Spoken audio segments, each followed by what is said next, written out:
Bonjour mesdames et messieurs, je suis tout à fait ravi de vous retrouver dans cette nouvelle édition, dans votre émission semi-quotidienne Midi au Caire. Comme vous savez, pendant cette édition de vendredi, on essaie de vous présenter presque les grands événements qui ont émaillé l'Égypte durant les derniers jours, durant les dernières 72 heures.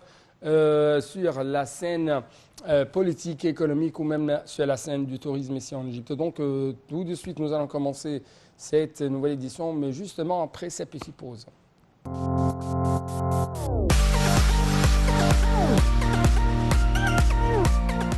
Commençons donc notre tournée dans le monde égyptien par cette nouvelle importante. Le président Abdel Fattah el-Sisi a souligné la priorité du dossier de la coopération économique entre l'Égypte et la France lors de son entrevue avec le ministre français de l'économie et des finances, M. Bruno Le Maire. Le président Sisi a dit aspirer au renforcement de la coopération commune à la lumière des relations stratégiques liant les deux pays, outre la stimulation des investissements français en Égypte à travers les méga-projets nationaux, l'amélioration du climat d'investissement et l'infrastructure moderne. Les explications tout de suite. Le président Abdel Fattah el-Sisi a souligné la priorité du dossier de la coopération économique entre l'Égypte et la France.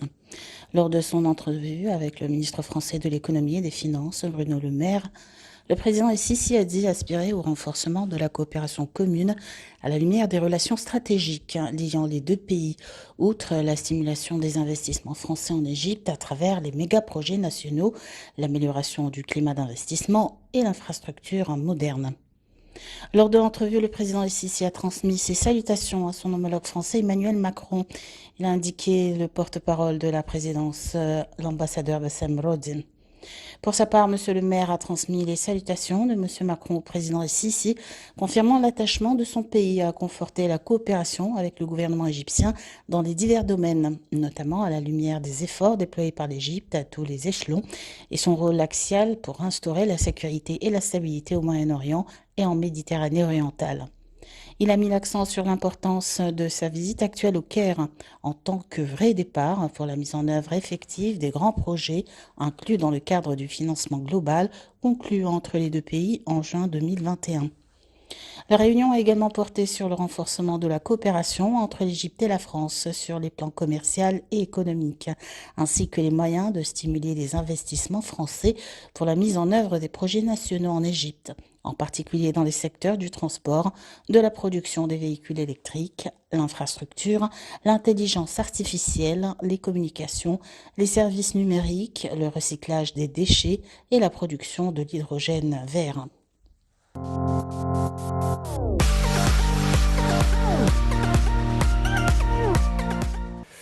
D'autre part, on trouve que le président Abdel Fattah el-Sisi a accueilli au palais de Tahrir M. Mohamed Menif, président du conseil présidentiel libyen en présence de M. Sameh Choukri, ministre égyptien des Affaires étrangères et du chef de renseignements généraux.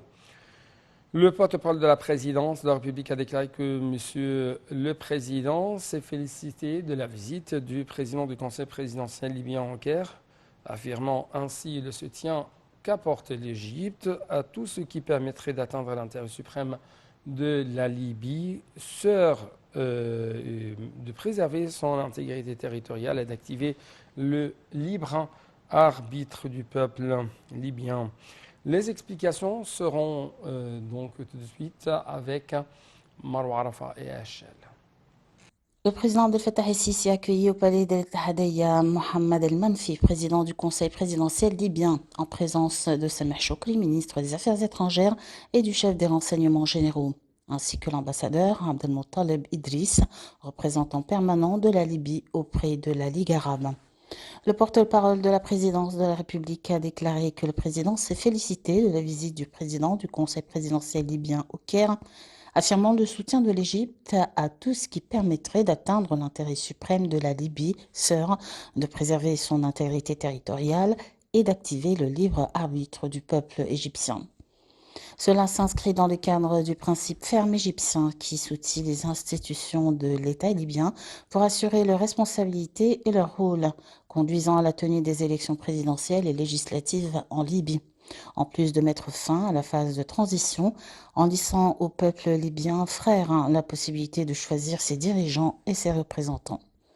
Pour sa part, le président du Conseil présidentiel libyen a apprécié le rôle vital de l'Égypte, ainsi que ses efforts inlassables et sincères dirigés par le président El-Sisi pour rétablir la sécurité et la stabilité en Libye, en soutenant les efforts globaux de la réconciliation nationale entre les Libyens et en réunifiant les institutions de l'État. En plus de soutenir la mise en œuvre de diverses réalisations de l'ONU ainsi que internationales concernant la sortie de toutes les forces étrangères et des mercenaires de la Libye d'une manière qui préserve l'unité, la sécurité et la souveraineté de la Libye. Mohamed El Manfi a également passé en revue la situation actuelle sur la scène politique intérieure en Libye. De même, il a été convenu d'intensifier la consultation et la coordination entre les deux parties au cours de la période à venir, et cela pour suivre l'évolution du processus politique et des procédures de gestion de la phase de transition.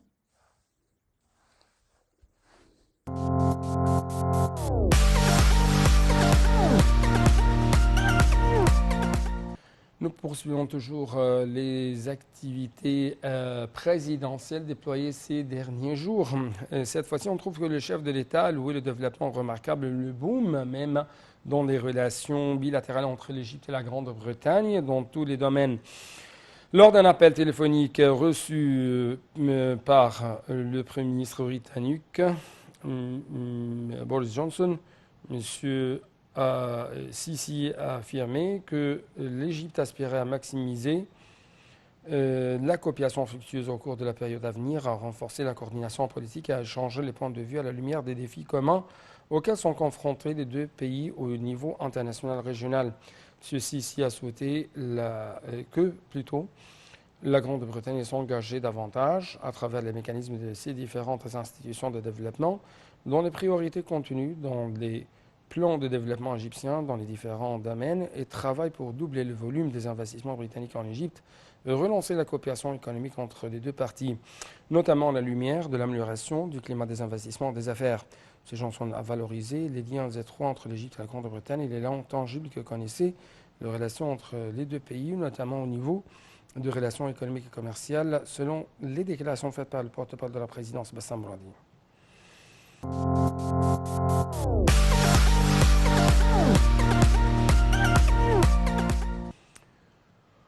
D'autre part, le ministre égyptien des Affaires étrangères, M. Sameh Choukri, a souligné lundi l'étroitesse de relations égypto-grecques et l'amitié qui unissent les deux pays à tous les niveaux. M. Choukri a tenu de telles déclarations alors qu'il recevait lundi son homologue grec Nikos Dendias dans les cadres de relations stratégiques rassemblant l'Égypte et la Grèce, et sur la base de la communication continue entre les deux pays à tous les niveaux en vue de faire progresser la coopération conjointe dans les divers domaines.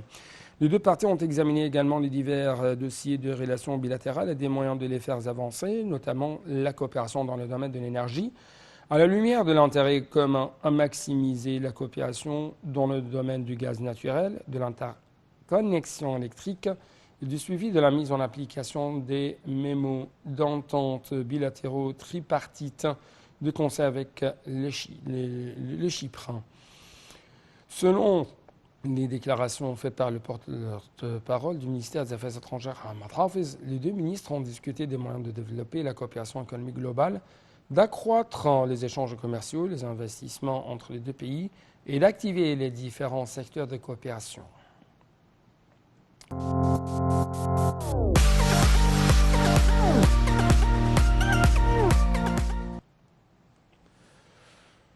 Au niveau africain, il y avait des intenses activités, bien sûr présidentielles, mais aussi en général d'importants efforts qui sont déployés par l'État égyptien à cet égard. Cette fois-ci, on trouve que notre président Abdel Fattah el-Sisi a accueilli M. Tete Antonio, ministre des Affaires étrangères de la République d'Angola, et ce, en présence de M. Sameh Choukri, ministre des Affaires étrangères, ainsi que Mme Anna Paula, ministre de la Jeunesse et des Sports d'Angola, et Nelson Manuel, ambassadeur angolais au Caire. Le porte-parole de la présidence de la République a déclaré que M. le Président avait demandé de transmettre ses salutations à son frère, le président João Lourenço, soulignant ainsi l'importance que l'Égypte a attachée au renforcement de ses relations avec l'Angola dans divers domaines, notamment l'échange commercial et l'investissement, en plus de la sécurité conjointe, de la coopération militaire, ainsi qu'en termes de coopération technique et de renforcement des capacités. Monsieur le Président a également évoqué le souci de l'Égypte de maximiser la coordination et la consultation avec la partie angolaise. Et le Président Lorenzo, personnellement, sur les moyens de renforcer les mécanismes d'actions africaines communes. De son côté, M. Antonio a exprimé son honneur d'avoir rencontré son Excellence, d'avoir rencontré plutôt le président en lui transmettant un message écrit de son frère, le président angolais, dans lequel il a affirmé l'aspiration de son pays à développer les relations bilatérales, à faire avancer les cadres de coopération conjointe entre les deux pays frères sur les différents niveaux officiels et populaires, surtout dans les domaines économiques et commerciaux.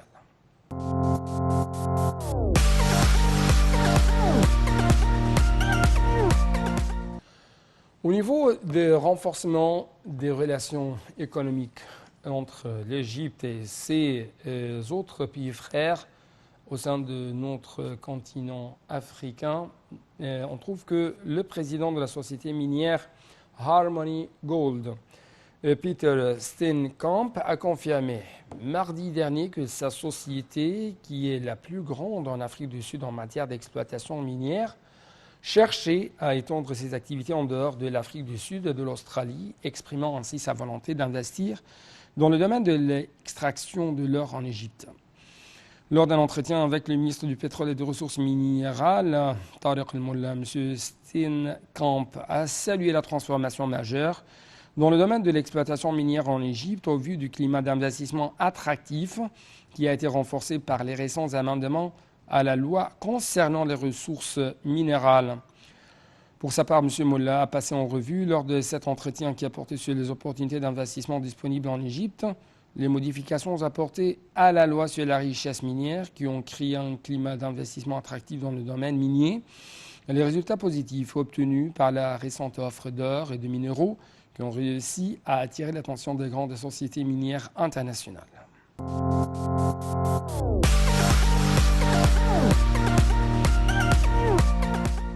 Quant au ministre du Transport de l'Égypte, M. Kamel Wazir, il s'est entretenu par visioconférence avec son homologue tunisien Rabia Majidi de la consolidation de la coopération entre les deux bords dans les divers domaines du transport.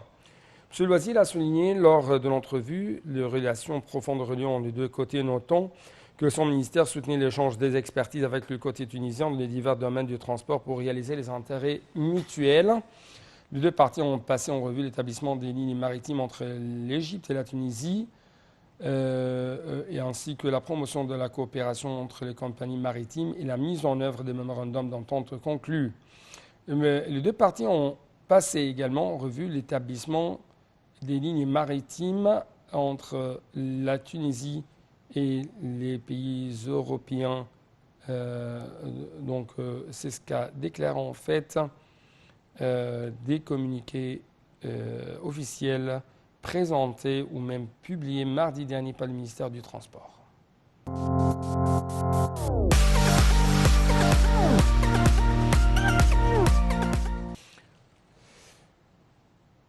La ministre du Commerce et de l'Industrie, Mme Nivingem, s'est entretenue avec la ministre chypriote de l'Énergie, de l'Industrie et du Commerce, Natasa Pilid, du renforcement de la coopération économique sur les niveaux bilatéral et multilatéral. Dans un communiqué publié lundi par le ministère du Commerce et de l'Industrie, l'entrevue à laquelle a assisté l'ambassadeur de Chypre au Caire a porté sur l'organisation d'une visite à Chypre pour des hommes d'affaires égyptiens pendant le second semestre de l'année courante, et ce en coordination avec l'Association générale des chambres égyptiennes de commerce et la Chambre chypriote de commerce et de l'industrie. Mme Gamer a jugé importante l'intensification de la coopération conjointe dans nombre de secteurs économiques pour réaliser l'intérêt des deux pays, surtout dans le domaine énergétique, via le projet de connexion électrique, l'exportation de gaz naturel vers l'Europe, la coopération en matière d'industrie alimentaire, de pisciculture, du tourisme et d'organisation des croisières entre deux pays, de construction et d'entretien de navires. De son côté, la ministre chypriote a confirmé le souci de son pays de raffermir la coopération avec l'Égypte et tous azimuts, et sur les divers volets, surtout que l'Égypte constitue un pays axiaux, ou l'un des pays axiaux au Moyen-Orient, et en Afrique, jugeant ainsi importante la réalisation de la complémentarité économique entre les deux pays et avec la Grèce.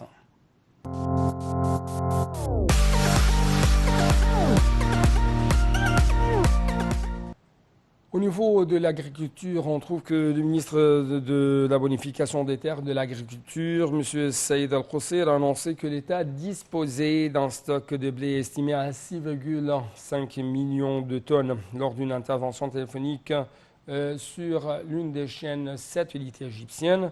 M. Al-Qusseir a fait état de la culture de 3,650 millions de faits d'an, ajoutant que l'État plutôt de la culture de 3,650 millions de faits d'an, ajoutant que la production prévue ou était estimée même à 10 millions de tonnes. Le prix du blé se chiffre à 885 livres en 2022 avec une grande hausse par rapport à l'an dernier, et ce pour stimuler les agriculteurs qui doivent vendre au minimum 12 DAB au gouvernement, selon ses déclarations. Le ministre a d'autre part mis en évidence les directives du président Abdel Fattah al-Sissi sur l'importance de fournir le produit de base et services nécessaires aux citoyens, soulignant le comité formé sur ordre du Premier ministre pour suivre les efforts déployés afin de procurer les produits et les services aux citoyens.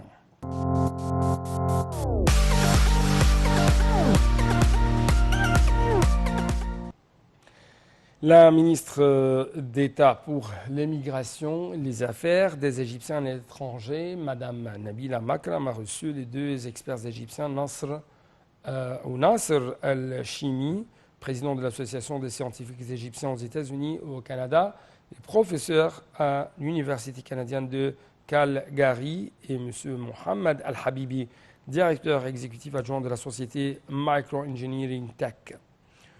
La rencontre a pour objectif de tirer profit des efforts des scientifiques et des experts égyptiens à l'étranger pour soutenir la stratégie de l'État visant à soutenir l'industrie, à implanter la technologie, à transférer les expériences. Madame Nabila Makram a loué les efforts déployés par les scientifiques et les experts égyptiens à l'étranger pour contribuer fortement à la réussite des conférences intitulées L'Égypte peut par l'industrie et continuer à échanger les expériences même avec les scientifiques dans le pays.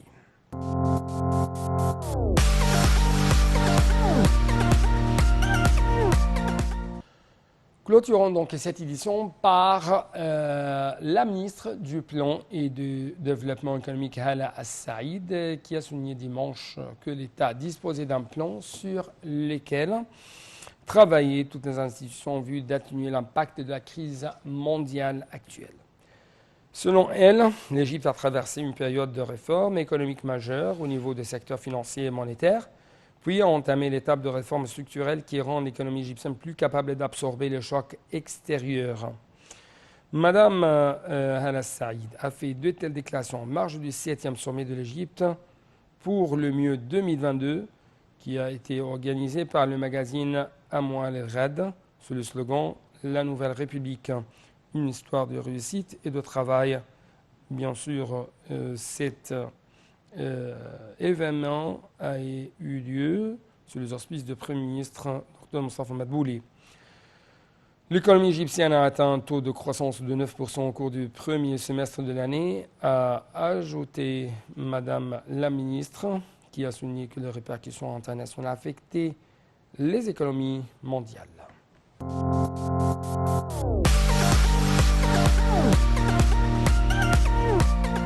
Donc avec cette dernière déclaration faite par notre ministre du Plan de Développement économique Hala Saïd, nous arrivons à la fin de cette édition. C'est pourquoi permettez-moi de vous remercier infiniment et à la prochaine. Au revoir.